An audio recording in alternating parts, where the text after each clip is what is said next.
Bun găsit din studioul Creative Hub Voice and Visibility, unde oaspeții mei, pe care vi prezint cu drag în câteva momente, vor avea informații extrem de utile pentru noi toți, pentru sănătatea noastră. Înainte de toate, mărturisesc, de multă vreme îmi doresc să aduc în prim plan un subiect de interes precum stomatologia.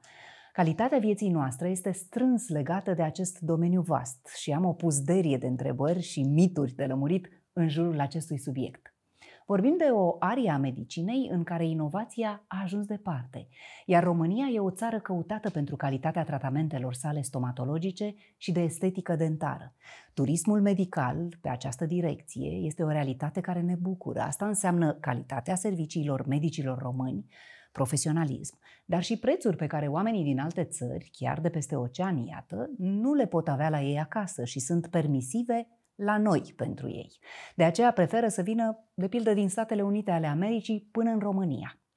Cuceririle tehnologice nu mai sunt un vis, ci realitate. Există clinici în țara noastră unde tehnica de vârf și pregătirea medicilor sunt la cel mai înalt nivel.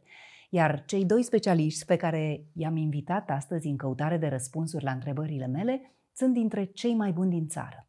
Bun venit, spun astăzi medicilor Simona și Răzvan Boberis. Faceți o echipă de ispravă, Clinica 32 este un brand respectat și înainte de a intra în subiect aș vrea ca oamenii ce sunt cu ochii pe noi să vă cunoască mai bine pe fiecare dintre dumneavoastră. Vă ascult! Bine v-am găsit, mă simt onorată că putem lămuri împreună niște aspecte atât funcționale cât și estetice care țin de stomatologie și de medicina dentară și mă bucur foarte mult pentru invitația primită. Care e specializarea dumneavoastră? Pentru ca cei de acasă să o cunoască. Eu în clinică mă ocup de coordonarea planurilor de tratament ale pacienților, de partea protetică și de partea estetică a lucrărilor protetice efectuate la noi. Deci frumusețea zâmbetului depinde de dumneavoastră la Clinica 32. Domnule doctor? Mulțumesc tare mult pentru invitație, sunt onorat. Eu mă ocup de partea de chirurgie, sunt și fondatorul clinicii și am încercat să aducem în România încă de la început o clinică cum este în afară. După ce am terminat facultatea am făcut un schimb de experiență în Canada și am văzut ce înseamnă o clinică dentară multidisciplinară, care aveau chiar și radiologie dentară de pe atunci și am dorit să aduc acest vis și în România și în 2005 am fondat Clinica 32 și treptat. Câte clinici aveți la momentul actual? În momentul de față avem 3 deschise și vedem ce mai urmează. Și în București și în țară? Avem 2 în București și una în Brașov. Ce înseamnă multidisciplinaritate în domeniul dumneavoastră? Multidisciplinaritate înseamnă fiecare ramură a stomatologiei are un specialist care este foarte bine pregătit, are un rezidențiat, o specialitate făcută, plus foarte multe cursuri, mai ales în străinătate și chiar și master în acele ramuri. E nevoie de specializare continuă. Mereu e ceva de învățat în meseria dumneavoastră, mai ales văzând cât de mult a evoluat tehnologia, cât de mult au evoluat inovațiile, ce pași mari s-au făcut în ultima vreme în stomatologie. Da, așa este. Din 2005 până în prezent eu m-am reinventat de 4 ori, chiar de 5 ori.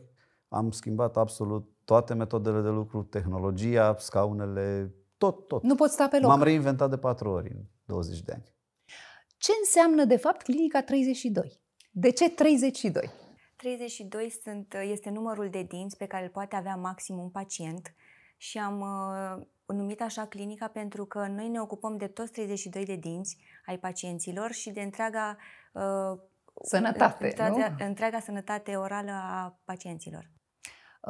Mă bucur tare mult că nu faceți lucrurile doar pe bucățele, cum se spune, ci îi dați pacientului, îi aduceți la cunoștință ce mai are de făcut și cum este firesc, de fapt, să fie. Da, le facem personalizat pentru fiecare dinte, pentru fiecare bucățică, dar la sfârșit avem nevoie ca tot ansamblu să fie funcțional și estetic. Adică dinții nu sunt doar, noi nu tratăm doar dinți, tratăm întregul aparat dentomaxilar, care ține de articulație, dinți, mușchi, oase, adică tot ansamblul, la sfârșitul tratamentului, trebuie să fie funcțional și pe o perioadă cât mai mare de timp să funcționeze cum l-am lăsat în ultima zi de tratament. Ce face diferența între dumneavoastră și alte clinici? Cum vedeți acel ideal despre care vorbeați la început? În primul rând ne dorim ca un pacient care calcă în clinicile noastre să nu piardă timpul pe drumuri. În momentul de față, timpul este foarte prețios și am încercat să integrăm absolut totul sub același acoperiș. În momentul în care Ce înseamnă prezintă, absolut totul? în momentul în care se prezintă pentru o consultație, deja primește radiografie panoramică sau computer tomograf 3D. Deci nu trebuie să meargă în altă parte să facă acest lucru. Da. Poate primi chiar și o scanare intraorală prin care să putem să-i facem rapid un design digital sau în câteva ore, nu chiar instant. Deci în felul ăsta poți să faci o diagnosticare completă, nu doar pentru dințișorul, să zicem, cu care el a venit cu problema respectivă. Și fotografii diagnostice și inclusiv planul de tratament. În situațiile foarte complexe, când e nevoie de un plan multidisciplinar cu ortodonție, cu estetică, cu digital smile design, atunci planul de tratament se amână și îl facem printr-o colaborare între toți specialiștii, care poate dura o zi, două, până ne întâlnim toți și până ne... Asta tot în clinica dumneavoastră? Da, tot în clinică. Deci omul nu trebuie să mai bată la prima alte dată, îi colectăm toate informațiile, toate datele, iar în cazurile simple și medii, planul de tratament se livrează pe loc. În cazurile foarte complexe, unde este nevoie de foarte multe discipline de consultat împreună, durează o zi, două până îi livrăm planul complex personalizat. O zi, două e nimic dacă stau să mă raportez la ce se întâmpla, nu știu, în copilăria mea. Eu m-am născut pe vremea comunismului și odată frica te însoțea când te duceai către stomatolog. Oamenii făceau tot ce puteau la vremea aceea, dar cu soluțiile tehnice puține pe care le aveau la dispoziție, firește. Și îmi amintesc acel zgomot sfredelitor al frezei. Pe noi copii asta ne speria nemaipomenită, era senzația, nu în sens pozitiv, din păcate, ori în ziua de astăzi, durerea e aproape o raritate la stomatolog. Cum se face că lucrurile au evoluat atât de mult? Ne ajută foarte mult evoluția atât a materialelor, anestezicele folosite acum sunt mult mai performante și mai bune decât cele folosite în trecut. Ne ajută foarte mult tehnologia, dacă înainte se petrecea foarte mult timp lucrând la un dinte, acum s-a înjumătățit timpul pe care îl folosim pentru tratarea dintelui respectiv. Au evoluat materialele, a evoluat tehnologia, a evoluat inclusiv partea de laborator, care ne ajută foarte mult, încât noi nu trebuie să mai lucrăm atât de mult în gura pacientului. Și evoluția a fost așa din aproape în aproape și noi ne așteptăm la o evoluție și mai mare acum, cu noua apariție a inteligenței artificiale, care deja ne ajută în folosirea unei tehnologii care să ne ajute foarte mult în alegerea formei dinților pacienților, în alegerea tipului de dinți de care avem nevoie la... Înainte cumva omul făcea lucrurile acestea probându-le pe pacient, nu? Pe când acum totul se face pe calculator. Totul se face pe calculator și atunci am scăpat de timpul de probă. Înainte lucrările se cimentau provizoriu, tocmai pentru a le proba pacientul. Acum lucrările nu se mai cimentează provizoriu, se cimentează definitiv. Deci omul când vine pentru lucrarea finală, el știe clar că e soluția cea mai bună pentru el. Nu mai probează, nu mai riscă nimic. Proba din cabinet s-a mutat în laborator, adică softurile noi și tehnologia din laboratorul dentar ne ajută să nu mai probăm în gura pacientului. Ce se întâmplă nou în chirurgie, aș întreba? Tot din perspectiva acestei evoluții extraordinare în stomatologie. Da, în chirurgie s-a întâmplat ceva foarte interesant. Chiar în 2016 a fost ca o revoluție. Am și spus că de 4 ori m-am reinventat, asta a fost a 3-a oară. S-a schimbat tehnica și chirurgia a devenit ghidată. Poți să-ți planifici dinainte de a te apuca de tratament poziția dinților, poziția implantelor și poți să faci transferul acesta în gură printr-un ghid chirurgical printat. Și practic transform operația dintr-una care o făceam la întâmplare, mă chinuiam să găsesc niște poziții, niște soluții. Așa. Acum am pozițiile foarte clare, vin cu freza care intră direct pe tub și practic totul este ghidat exact cum am calculat pe calculator. Deci tehnica te ajută, este alături de tine, e ca un medic suplimentar, să zic așa, în cabinet. Ai precizie foarte mare, ești sigur că acolo unde faci intervenția ai suficient os, poți să-l pui bine, dar cel mai important este că în anumite cazuri care au foarte mult os și gingie poți să faci fără lambou, fără nicio tăietură. Poți să dai direct gaura prin gingie, prin os, direct în maxilar, în locul planificat. Eu sunt convinsă că în momentul în care ați menționat treaba asta, cei care ne privesc s-au simțit speriați. Cum adică să vină gaura prin lambou, prin gingie? Explicați-ne puțin. De ce treaba asta ar trebui să ne liniștească, de fapt? Da, pentru că nu mai ai nicio teamă. Teama este de tăieturi, de durere. Deci ce e invaziv până la urmă. Da. Cu cât operația este minim invazivă și nu faci tăieturi, durerea de după nu există.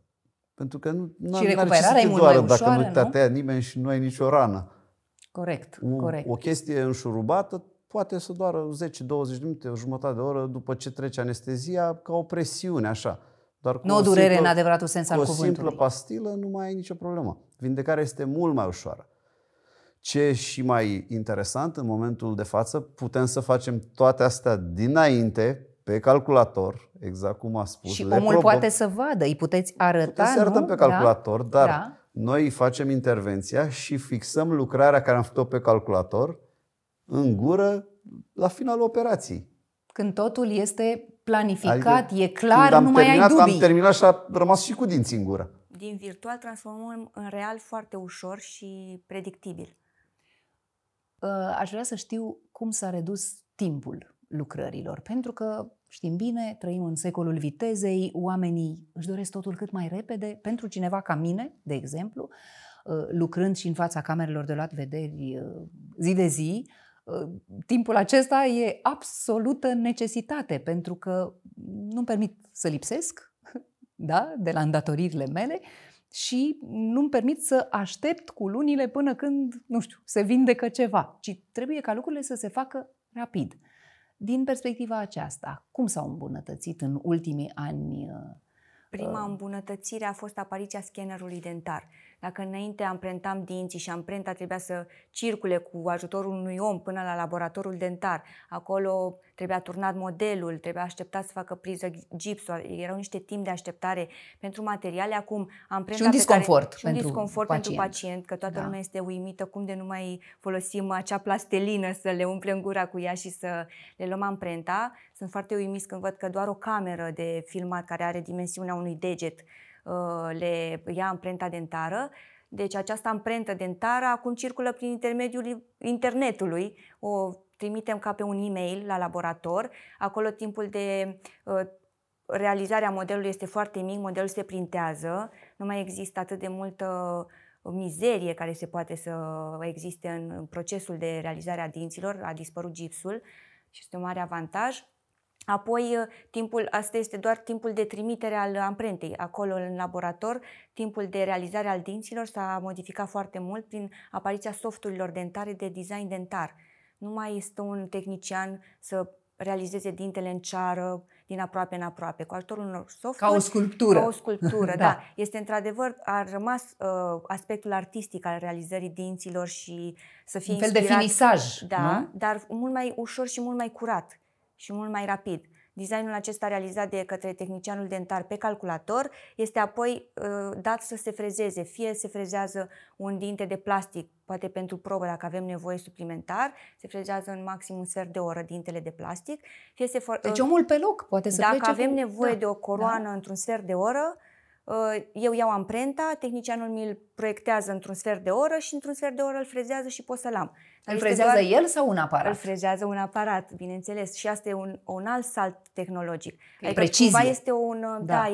Este sunt puncte cheie care au apărut, scannerul dentar, tehnica de realizare a dinților cu ajutorul softurilor dentare și apoi aparatele de frezare a dinților. Apropo este un ciclu care s-a îmbunătățit pe toate treptele sale. Treptele, da. Apropo de asta, eu mi-amintesc foarte bine cum dintele ce urma am fi sau coronița ce urma am fi pusă în gură era frezată și încă nu era gata. Îl probam, vedeam că ceva nu e în regulă, iar se scotea. Se mai freza puțin. Din aproape aproape în aproape. 4 probe pentru a realiza o singură coroană, pentru a cimenta o singură coroană. Da, totul era făcut în mulți pași, nu era plăcut pentru mine ca pacient.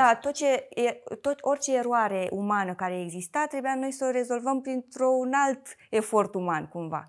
Corect. Adică dacă deci toate lucrurile acestea nu mai există astăzi. Nu mai există. Dacă modelul nu era turnat cu atenție că făceau gipsul prea moale, eu trebuia să rezolv la următoarea probă și erau prea multe probleme de rezolvat și la un moment dat nu le mai puteai rezolva. De multe erori umane care puteau interveni în procesul de realizare a unei singure coroane, nu le mai puteai rezolva și trebuia poate să iei amprenta din nou. Acum, fiind amprenta realizată cu ajutorul scanerelor, și dacă am greșit ceva la amprentă sau și dacă tehnicianul nu are vreo informație, doar mă roagă să mai scanez o anumită parte de care are el nevoie suplimentar. Trebuie să reiau tot procesul, adică pacientul nu este supus din nou procesului de amprentare și de realizare a coroanei dentare. Și asta e doar la un element. Doar la un element, da. Cum este această comunicare între chirurg și omul care te ajută să arăți bine în final, să ai un zâmbet sănătos? Păi, noi trebuie să lucrăm în echipă, chiar și în clinică. Practic, orice caz care intră prima dată și preluăm toate informațiile, într-o primă fază ajunge la partea de estetică. Pornim de la rezultatul final estetic și treptat ne întoarcem până la suportul osos și suportul chirurgical și suportul implantar. Și eu îmi poziționez implanturile în maxilar după poziția dinților care deja a fost stabilită împreună corect. Am făcut Digital Smile Design-ul. Ce înseamnă acest Digital Smile Design? Că l-ați pronunțat și mai devreme. Acea amprentă scanată se pune într-un soft digital și punem dinții pe arcadă în funcție de detaliile pe care le-am oferit, fotografii, forma feței, poziția planului de ocluzie. Deci ținem cont de toate detaliile.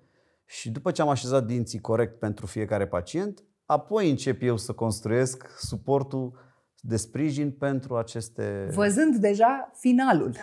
Da. Ăsta e avantajul. Dacă m-aș apuca invers să pun eu implanturi pe unde pot și apoi trimit la estetică și la protetică, lucrările ies câteodată foarte bine, câteodată așa și așa. De aici apare problema... Deci e o inversare a paradigmei.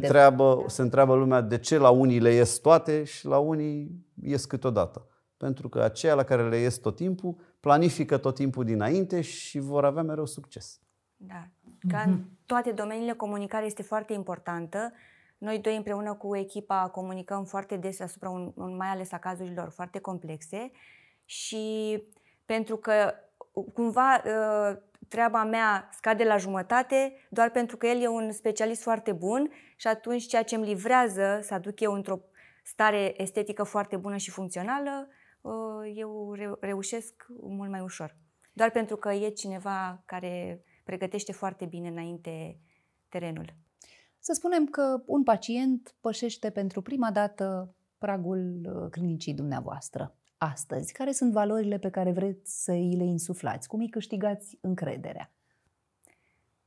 Prin respect față de pacienți, le respectăm timpul, viața, părerile și temerile, empatia față de fiecare om, fiecare pacient și om are fricile lui, temerile, dorințele, aspirațiile pentru zâmbetul lui. Totdeauna am căutat eu, care sunt specialistul în toate ramurile stomatologice sau oricum mă pricep destul de bine în toate ramurile și am acces la toate informațiile, să le aduc soluții prin care să rezolv toate problemele pacienților și astfel una dintre valorile pe care le găsesc pacienții la noi este că la noi îți învingi orice frică, inclusiv frica de dentist.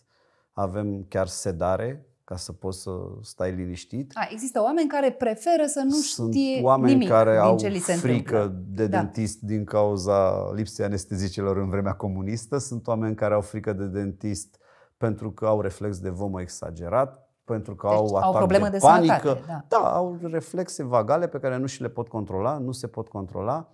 Cu sedare conștientă le inhibăm și putem lucra liniștiți ca și cum n-ar avea nicio problemă.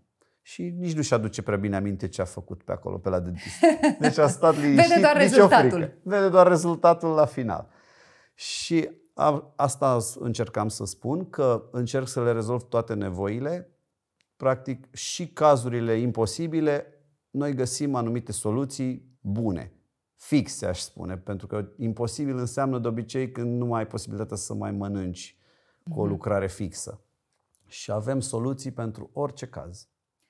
Care este pentru fiecare dintre dumneavoastră cazul de neuitat cel mai complex, cel mai greu de abordat de către fiecare dintre dumneavoastră? Pentru mine, cazurile cele mai complexe sunt cele care nu mai au os deloc, pacienții, și de foarte multe ori li s-a prezentat soluția că nu mai pot să facă nimic și practic trebuie să chinuie cu o proteză să trăiască. Și eu nu sunt de acord cu acest lucru și am introdus diverse soluții digitale. Putem face chiar și implant personalizat, adică după o scanare 3D cu computerul tomograf a maxilarului, a oaselor maxilare, mai facem o carcasă din titan a maxilarului pe care o prindem peste maxilarul pacientului și pe aceea îi punem 4 puncte. Și devine parte din... Da, se integrează, fiind din titan, se integrează cu maxilarul pacientului sau cu mandibula.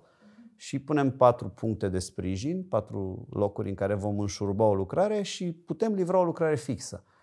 Și de aici și sloganul meu care îmi place foarte mult acum, mușcă fără frică. Asta îmi doresc, să le livrez oamenilor să muște fără frică imediat. Iar dumneavoastră? Pentru mine cel mai impresionant și mă bucur foarte mult de fiecare dată atunci când salvez cât mai mulți dinți cu putință din gura pacienților. Dacă cumva trendul mondial și în țara noastră este să scoată dinții și să le facă repede dinți noi cu înlocuirea dinților pacientului cu implanturi dentare, pentru mine eu consider că cel mai important e ca pacienții să rămână cu dinții proprii, dinții fiind și zone de creștere ale osului, zone în care osul se menține la volumul lui natural. Odată ce extragem un dinte, volumul osului se micșorează și atunci avem se retrage, cum estetice. se spune, se retrage osul, da, exact, nu? ca la bătrâni. Bătrânii aveau aspectul acela îmbătrânii nu din cauza că îmbătrâneau, neapărat din cauza că își pierdeau dinții și nu mai aveau suport pentru părțile moi ale feței. Deci pentru mine cel mai impresionant caz este atunci când am salvat fiecare dinte al pacientei din gura ei și această soluție a fost doar a mea pentru că alți medici stomatologii propuseseră să scoată toți dinții și să-și facă lucrări protetice fixe pe implanturi. De ce se plâng, în general, pacienții în România? Care sunt punctele sensibile ale acestui domeniu pentru pacienți, din perspectiva lor? Când vin la dumneavoastră, de ce se plâng? Cel mai mult de frică față de dentist. Nu au ajuns foarte mulți din oameni din România să vadă că acum tehnica ne ajută foarte mult și putem elimina de tot durerea sau disconfortul la stomatolog și asta e cea mai mare temere a lor. Altă temere pe care am observat-o este faptul că plătesc destul de mulți bani la stomatolog și nu primesc tratamente pe măsura banilor plătiți. Și atunci este și asta o frică, să nu aleagă bine din prima. Odată ce alegi stomatologul, nu poți să-l schimbi. Astăzi vreau să merg undeva, mâine vreau să merg în altă parte. Unii oameni au cazuri complexe la care este nevoie să stea la stomatolog sau în colaborare cu un anumit stomatolog timp de 1 an și jumătate, 2, până la soluționare. Și cred că este greu ca medic să preiei cazul venit din altă parte, unde poate că lucrurile nu s-au făcut bine sau n-a fost tehnologie. Este mai greu să repari după cineva sau după ceva stricat, este cam de 3 ori mai greu să repari decât dacă îi face bine de la început. Mai bine iei pacientul de la început și îi faci planul, cum spuneați, nu-i așa? Și știi direcția pe care îl conduci, că ești practic alături de el pe tot parcursul acestui demers. Da. Cred că cel mai bun sfat pentru pacient este să se informeze de 3 ori înainte să înceapă odată. În momentul în care ai început și te-ai apucat de lucru, să fii convins că ai ales soluția cea mai bună. Întotdeauna vor fi abordări diferite, sunt medici care văd diferit lucrurile. Noi avem o viziune pe minim invaziv, mai conservatoare, nu există, nu se poate, avem soluție pentru orice caz. Desigur că nu toate soluțiile sunt ușoare. Poate că, așa cum a spus doamna doctor, să salveze toți dinții implică să mai poarte și un aparat dentar 6 luni. Sau în loc să și șlefuiască toți dinții, să-și pună rapid fațete, poate să poarte un aparat dentar 6 luni, iar apoi să-și facă doar o albire dentară. Sau își pune niște fațete no prep, care practic nu-și afectează dinții deloc. Versus să ți șlefuiești, să-ți strici. Deci întotdeauna înainte să faci un tratament invaziv, mai caută încă 2 soluții și dacă toate cele 3 sunt invazive, atunci aia e. Ai de ales, dar e bine să întrebi, e bine să ceri sfaturi în mai multe direcții și să alegi în cunoștință de cauză. Da, mai ales că unele tratamente sunt ireversibile. Odată ce șlefuiești un dinte, nu poți să pui la loc substanța dentară naturală. Sau odată ce îl extragi, nu poți să-l înlocuiești decât cu ceva nenatural, un implant dentar. Dar de ce credeți totuși că unii medici recomandă aceste soluții extreme până la urmă când ar exista pentru pacientul respectiv o altă soluție? Contează foarte mult cât a văzut fiecare, și medicul și pacientul. Eu, spre exemplu, merg la congrese internaționale. Am făcut master la UCLA în Los Angeles, un an de zile. Adică noi chiar tratăm pacienții ca în Los Angeles. Făceam și o glumă că îi tratăm ca în LA, dar cu prețul în lei, nu în dolari. Așa. Și de aia vin cei din LA la dumneavoastră în România. Și acum avem. Deci de aici merge să termină un tratament la un domn din Los Angeles. Așa. Deci rămâne situația următoare, că oamenii nu sunt informați. Și mulți, nici doctorii nu au văzut foarte multe lucruri, îmi pare rău să spun, dar trebuie să fii umblat așa pe toată planeta și pe la multe congrese ca să afli multe informații. Să înveți mereu. Și să faci și un search așa în creierul tău de medic și să poți să-i dai o soluție, cea mai corectă soluție unui pacient. Vă rog.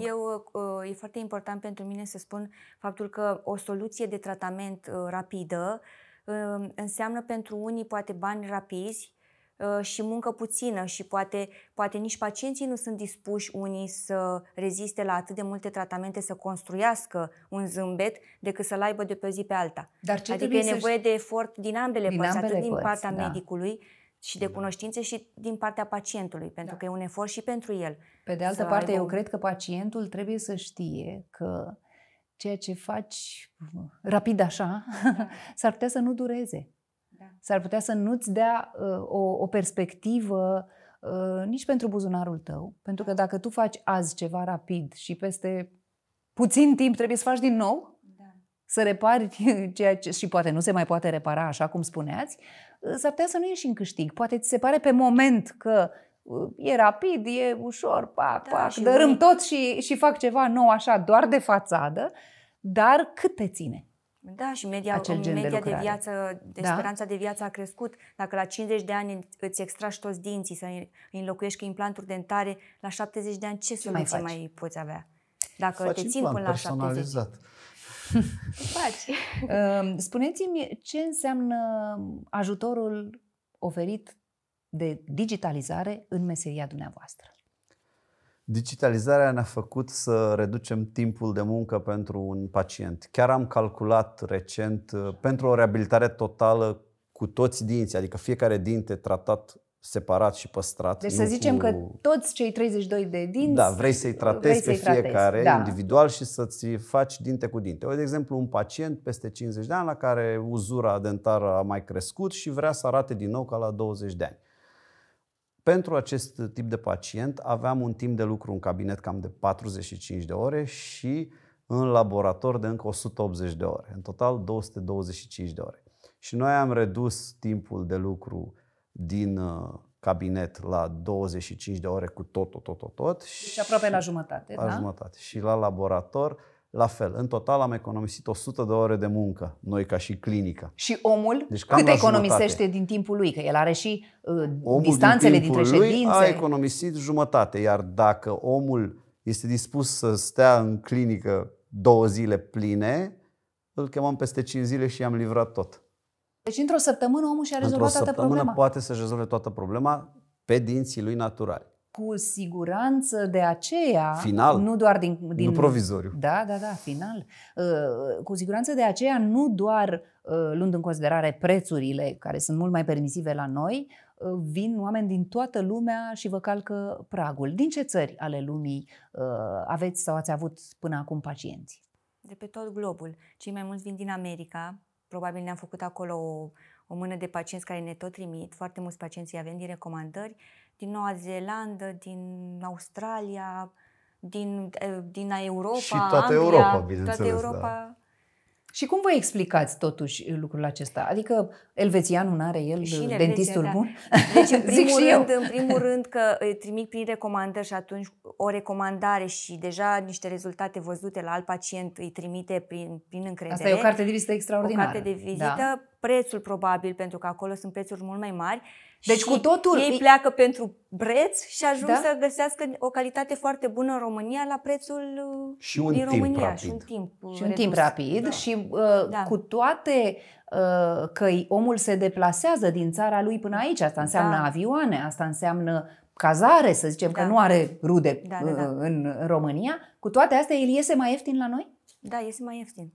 Da, incluzând toate aceste costuri. Și noi avem servicii de preluare de la aeroport, cazare în perioada cât se face intervenția, cât se pregătesc dinții.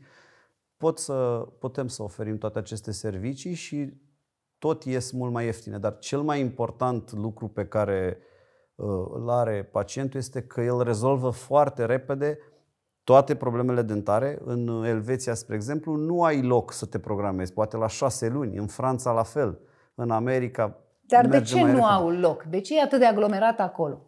Pentru că ei nu au atâtea cabinete cât avem noi.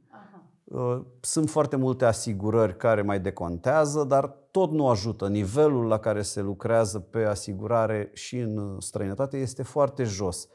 Nu este un nivel foarte sus. Adică ai asigurare, dar nu-ți acoperă mare lucru. Cam asta dar e în loc ideea, să-ți dea un implant, îți dă o proteză. Pentru mine nu există om să aibă proteză. Eu vreau ca toată lumea să aibă dinți fixi. Și proteza o pot fixa. Am înțeles. Da.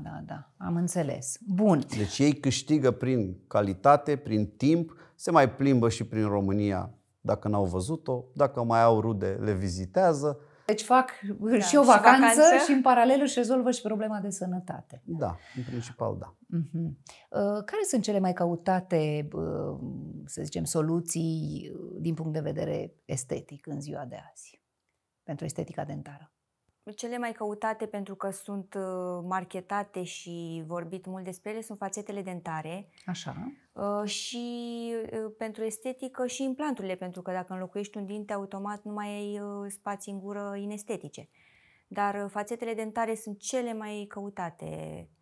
Și ce sfat aveți din perspectiva aceasta? Pentru că, așa cum spuneați, e simplu, e foarte simplu să înlocuiești sau să frezezi repede un dinte, să scapi de ce e în plus și să lipești repede niște fațete. Pentru mine cel mai important este, și dacă pacientul optează, vreau fațete, vreau ca dinții mei să arate toți la fel, vreau să fie de o anumită culoare, și pentru mine e foarte important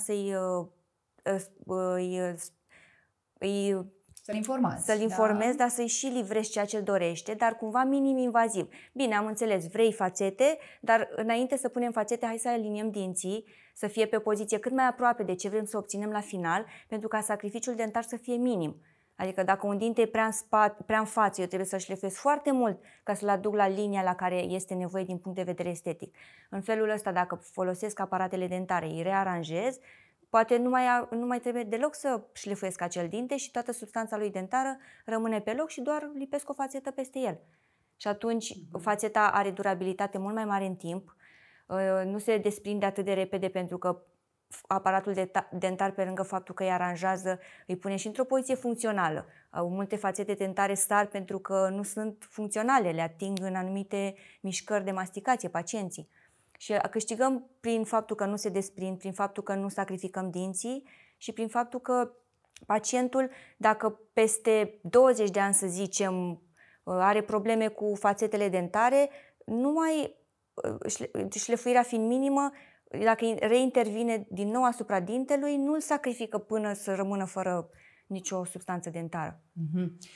Oamenii nu știu lucrurile astea. Nu Dacă știu. este foarte bine că facem și acest demers de educație. Da, li se pare o magie să se ducă și să-și umple repede gura de dinți, frumoși, albi și aliniați, dar magia se termină în scurt timp când au probleme. Poate cu dureri dentare, că sunt șlefuiți dinții prea mult și atunci nervul este afectat, colorații inestetice din cauza asta. Sunt multe probleme care apar. Ca să aducem și vești bune pe lângă îngrijorări, dar e importantă informația aceasta. E important omul să știe la ce se înhamă când pornește într-un astfel de demers pentru sănătatea lui dentară. Care sunt noutățile? Ce a apărut nou? Ce materiale sunt azi și nu erau odinioară? Culori diferite? Și care sunt excesele pe care oamenii le fac și n-ar trebui să le facă? Ca și materiale noi, chiar în ultima jumătate de an, au apărut niște compozite care se folosesc la fațetarea dinților fără șlefuire. Adică atunci când noi vrem să realizăm o fațetă din zirconiu sau din ceramică, noi trebuie să obținem o formă a dintelui prin care, lipind fațeta aceea, să putem să o lipim. Adică noi trebuie să reducem un pic din dinte ca să putem să lipim fațeta. Cu fațetele injectate doar completăm, se face un ghid de injectare al compozitului și doar completăm ce lipsește pentru a obține forma dorită. Dar ce înseamnă această injectare, domnule doctor? Trecem din nou la tehnologia digitală. Deci, practic, noi pregătim dinainte cum vrei să arate dantura finală. Și chiar există softuri care fac simulare chiar și cu aparat dentar. Dacă vrei să îți pui un aparat dentar, îți spune în câte săptămâni vei ajunge în poziția dorită. Incredibil. Cea funcțională. La fel și la îți dă mult mai multă injectate. încredere această planificare.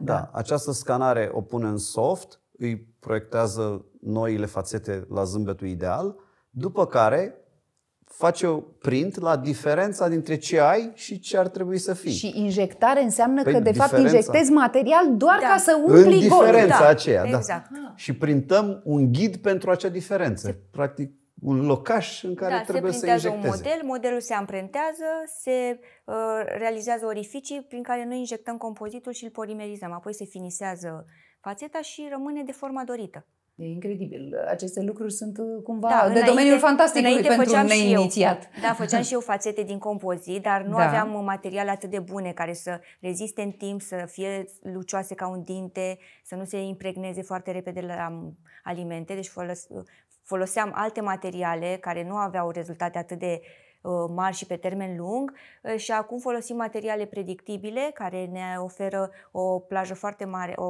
un număr foarte mare de ani în care să reziste în gură și, bineînțeles, eu făceam din ce mă pricepeam eu, cât talent aveam să modelez un dinte nou, dar acum totul este proiectat și realizat. Apropo de albirea dinților și să eliminăm așa niște mituri, înțeleg că poate să facă și rău, da? Această albire, dacă nu e făcută corect. Da. Ce informații ne aduceți? În primul rând, să eliminăm din strategia de albire a dinților pacienților substanțele găsite în farmacie.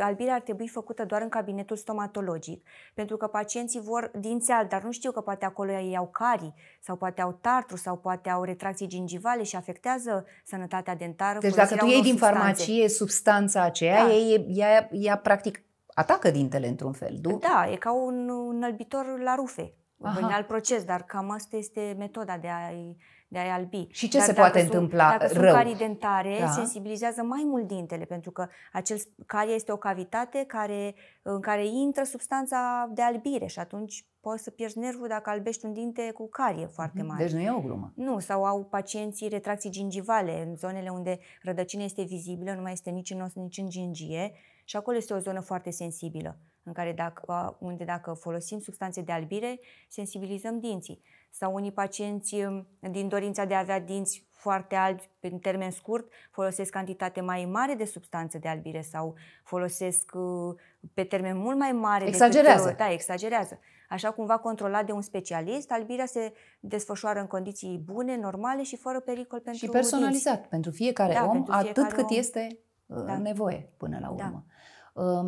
Ce sfaturi aveți, domnule doctor? Pentru că la dumneavoastră, la chirurg omul ajunge când deja problema e serioasă. Da? Nu e o chestiune la care ajungi... Poate ajunge și accidental. Eu știu. Dacă ajunge accidental, dumneavoastră îi spuneți. N-am multă treabă aici. Dacă ajunge la mine accidental, îl rezolv. Cum? Nu există, nu se poate pentru dumneavoastră, am înțeles. Care ar fi sfaturile pe care le oferiți, cunoscând deja profilul general al pacientului din România, astfel încât să facem și prevenție, astfel încât oamenii să nu mai ajungă în puncte în care e greu să te mai întorci, da, la o soluție simplă? Da, există un plan de prevenție general, doar că sunt oameni care pot să se încadreze acolo sau au nevoie de o prevenție mult mai amplă. De exemplu, pacienții care au început de parodontoză sau gingivită, da, ei nu pot avea o igienizare la 6 luni sau un an, cum au oamenii normali. Ei trebuie să aibă la început la 3 luni și să fie sub supraveghere, să vedem dacă se îmbunătățește ceva. Ce înseamnă parodontoza, de fapt? Să facem o descriere. Unii oameni nici nu știu că au așa ceva. Parodontoza este boala dinților, dar atacă osul în care stau ei. Practic, bacteriile se colonizează pe dinte, fac tartru, după care pătrund mai adânc în gingie. Când încep să pătrundă în gingie, apare gingivită, adică sângerează gingiile singure sau la un periaj ușor. Deci omul știe că atunci când se spală dimineața și vede nu ai voie să sângereze dinți. E o problemă. Da. El trebuie să fie conștient de asta. A început o problemă. Da. Mică. Da. Da. Nu ai voie să-ți sângereze gingiile. Okay. La periaj sau din senin. Bun. Și în funcție de stadiul acesta, practic parodontoza este un dezechilibru între forma dinților, apărarea, imunitatea din gură și periajul dentar. Și mai e un factor, alimentația. Pentru că există alimentație favorizantă pentru dezvoltarea bacteriilor, a acidității, mai ales dulciurile, zaharurile, cresc aciditatea, demineralizează dinții, bacteriile aderă, fumatul iarăși favorizează și atunci parodontoza avansează foarte repede. Practic de la gingivită până încep să se miște dinții, să pice, practic, mai sunt 4 stadii, dar poți să nu le vezi. Deci, practic, dintele nu mai are în ce să se trezești de la primul, ancoreze. te trezești la ultimul. Corect. Fără să-ți dai prea bine seama. Și ce se întâmplă cu pacientul care a ajuns deja în stadiul în care dinții săi se mișcă pentru că nu mai sunt bine ancorați? Cel care se mișcă aproape să cadă, o mobilitate de gradul 3 în toate direcțiile, acolo singura soluție este să-și scoată toți dinții și să-și pună implanturi. Practic, cum am spus, dar implanturile pe ce le pui? Că le pui tot pe o bază. Boala dinților, da? Și dispare când scoți dinții, pentru că nu mai au unde să stea bacteriile. Implanturile se mută după aceea în baza maxilarelor, pentru că parodontoza a mâncat osul alveolar în care stau dinții. Practic pierzi cam 1 centimetru de os. Dar îți dai seama ce înseamnă 1 centimetru de os la maxilar, la mandibulă, cum te îmbătrânește. Și în înălțime și în grosime se pierde. Tot centimetru. Și atunci, în situația în care ai ajuns să fie mobil pe toate axele, trebuie să-i scoatem toți dinții și să punem implanturi imediat. O să merg și la cazurile mai grave decât atât. Cancerul există, da? Și pentru această zonă. Da, în situația în care o persoană are un cancer oral, există și acesta. Noi putem identifica înainte formele incipiente, putem să îi trimitem să facă biopsie sau chiar să recoltezi și să trimiți, să afle. Și tratamentele de obicei sunt chirurgicale, sunt invazive, toate tumorile, mai ales cele maligne, se extirpă cu zonă de siguranță, aproape 1 centimetru. Dar ce este important, avem echipă de specialiști prin care facem reconstrucție după. Deci putem reconstrui maxilar, mandibulă. Da, păi dacă nu există, nu se poate. Trebuie să se poată. Corect, aveți dreptate. Pentru oamenii care n-au ajuns să aibă mari probleme, pentru tinerii care ne urmăresc acum, adolescenți, copii poate ne privesc alături de părinții lor. Tot în zona prevenției vreau să rămânem. Ce vi se pare că face omul greșit în România astăzi din acest... Noi avem un departament și pentru copii. Copilul trebuie de mic, după 1 an spre 2 ani trebuie adus în vizită la dentist, vizită de cunoaștere, după care poate să facă câte un periaj profesional, poate să facă și câte o florizare dacă vedem că are început de demineralizări, dacă nu are o alimentație corespunzătoare. Trebuie să discutăm și cu părinții să adapteze alimentația în funcție de dantura copilului. Copilul moștenește dantura de la unul dintre cei 2 părinți, dar poate să moștenească niște dinți mai mari pe un maxilar mai mic. Există, de exemplu, pentru această problemă aparate miofuncționale sau trainere, care de la 4-5 ani putem să le aplicăm. Noi vedem că un copil o să aibă niște dinți, mai ales la 6 ani, o să aibă niște dinți mai mari decât s-a dezvoltat maxilarul lui.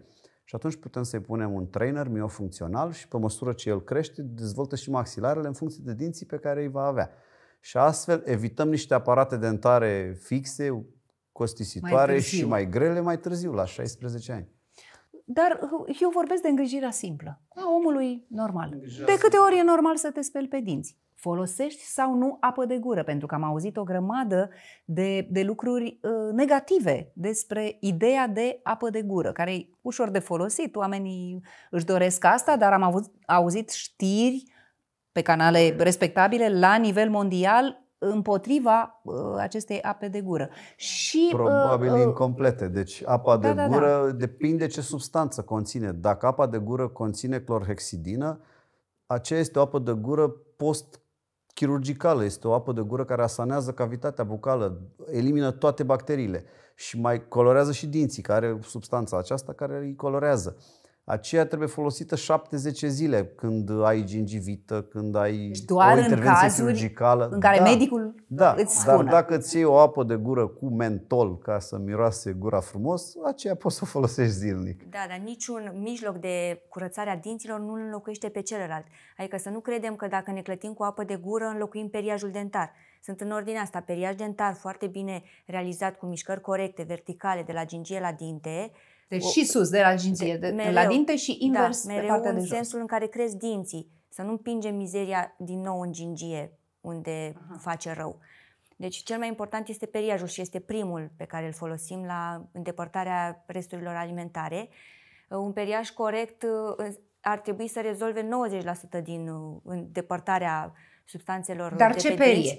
Că și aici e o altă discuție. Ce perie alegi? Peria trebuie să fie adaptată și pe mărimea dinților pacientului. Nu poate un pacient cu dinți foarte mici să folosească o perie foarte mare de dinți, pentru că acea periuță nu îi oferă ergonomia necesară. Perii aceia sunt prea mari, prea deplasați, încât să poată să curețe dintele corect. Și invers. Și invers, da. Nu se folosesc periuțe foarte dure, pentru că ele rănesc gingia. Important este nu să simțim că ne rănește periuța când ne periem, să simțim că ne curăță dinții cu adevărat. Dar pe perii trebuie să fie subțiri, de obicei le recomand cu vârful mai ascuțit al perilor, adică părul periuței să fie ascuțit la vârf, ca să poată și intra între dinți. Da, cu cât intră mai mulți peri și mai ușor interdentar, cu atât dintele este mult mai ușor, mult mai bine curățat.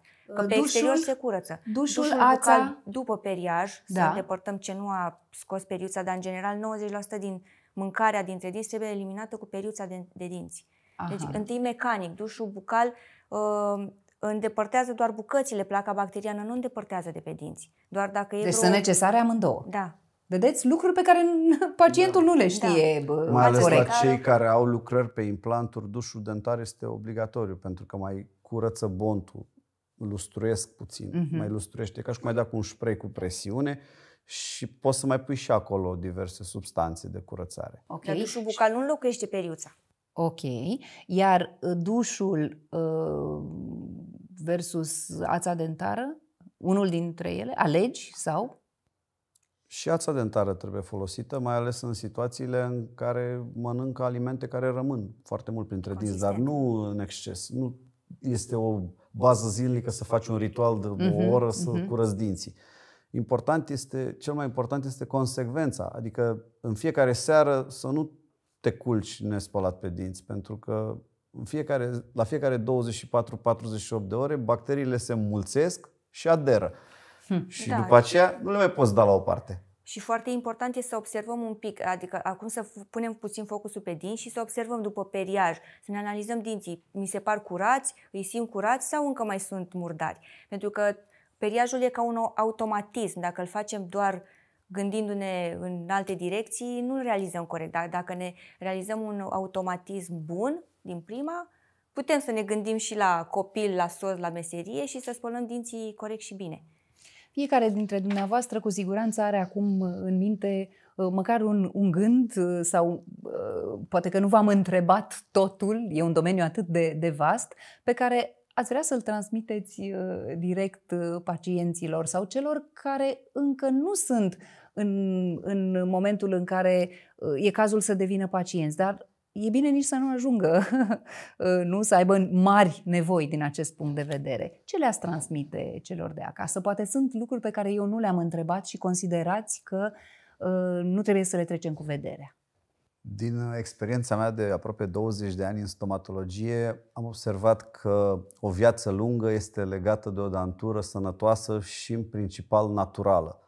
Adică păstrați-vă cât mai mulți dinții dumneavoastră, toți cei 32, dacă nu, măcar arcada scurtată, 28, pentru că oamenii care au trecut de 80-90 de ani într-o formă foarte bună, aveau foarte mulți dinți ai lor proprii și personali. Iar un implant dentar se comportă ca un dinte natural și poate dura toată viața dacă este pus corect și îngrijit cum trebuie.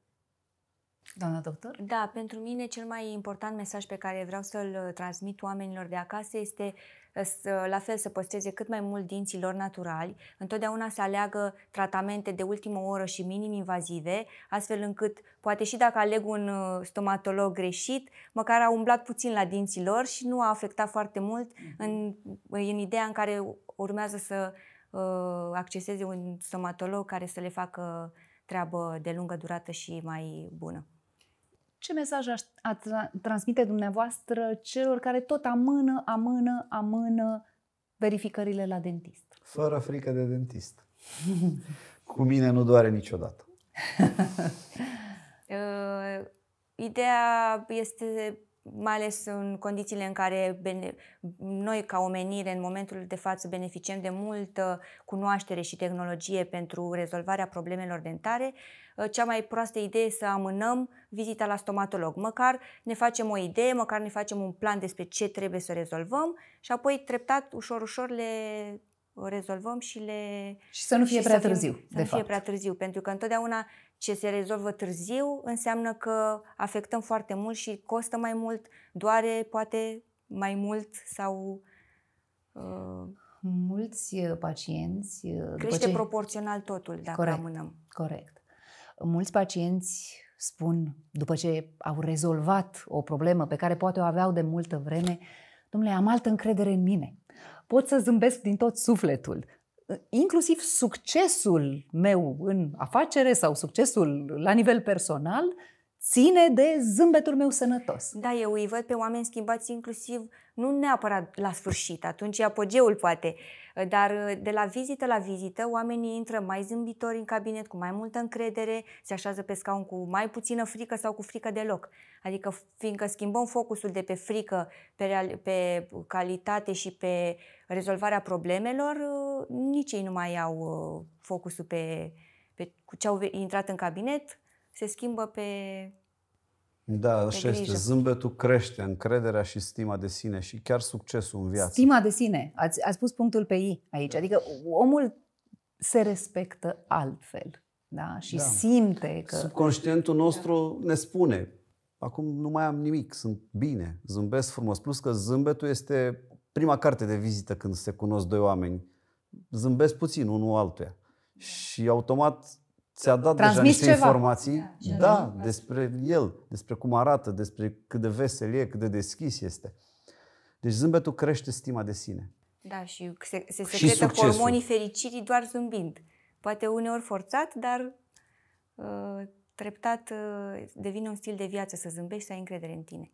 O ultimă întrebare.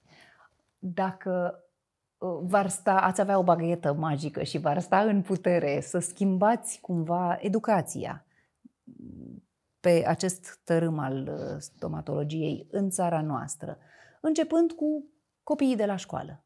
Ce credeți că ar fi util să se întâmple încă din primii ani în care copiii află despre sănătatea lor și despre respectul de sine, cum spuneați? Trebuie învățați să-și facă periajul dentar, să nu se culce nespălați pe dinți seara. Trebuie învățați cum să-și îngrijească dantura și cum să arate o dantură corectă. Poate că ar trebui să le arătăm și exemple negative, să vadă, așa nu trebuie să ajungi. Adică vi se pare firesc să existe o educație în școală? În momentul de față avem colaborări cu școli, am avut și cu grădinițe care au făcut vizite în clinică, au văzut copiii, au văzut ce înseamnă o clinică, au văzut cum se spală pe dinți. Cred că educația copiilor din zilele noastre este mult mai bună decât ceea ce am primit noi când eram copii. Și cumva și educația părinților, pentru că până la urmă, așa cum spuneați, e foarte bine să vii cu copilul când încă nu are probleme. Da, e vizita de cunoaștere. Exact, să-și facă o idee despre cum trebuie să se îngrijească, ce probleme pot să apară în timp, cu atât mai mult cu cât lucrurile sunt predictibile, așa cum ziceați astăzi. Poți gândi în perspectivă, poți să-ți dai seama din construcția fiecărui pacient. La copii pot să facă sigilări minim-invazive. Practic există o substanță care se pune în șanțul măselelor proaspăt ieșite. Da. Șanțurile și fisurile feței ocluzale a măselelor sunt foarte adânci și acolo mai stau bacterii și pot să facă mici carii. Iar sigilarea lor blochează aceste șanțuri, blochează bacteriile care stau acolo și practic... Le îmbraci într-un material când nu, doar care... îl sigilezi, să nu ai, ca și cum ai dat cu silicon pe la margine. Așa. Și acolo nu mai intră... Păi nu mai intră. Bacteria care face răul, ca să zic nu mai intră că nu mai e loc. Vă mulțumesc foarte mult. Simt că am aflat o grămadă de lucruri astăzi, că am eliminat credințe poate greșite, prost înțelese și că este doar punctul de început într-o educație de care am avea cu toții nevoie. La orice vârstă am avea, tot mai avem lucruri de învățat, iar dumneavoastră sunteți cei care ne arată, sunteți primii care ne arată că mereu aveți ceva de învățat pentru că lucrurile evoluează. Inovații, inteligență artificială, aparatură, tehnologie nouă care face lucrurile din ce în ce mai ușoare, dar sunt descoperiri complexe, da? Toate acestea ne arată că ne îndreptăm spre direcția bună, dar și în măsura în care suntem deschiși să învățăm. Vă mulțumesc amândurora, a fost o plăcere această discuție și îmi permit să vă mai deranjez la evoluția dumneavoastră, cum ați spus, saltul în evoluție numărul 5, când cu siguranță va fi o nouă schimbare, lucrurile mișcându-se atât de repede. Suntem în lucru. Așa e. Vă mulțumesc și succes! Mulțumim! Numai bine!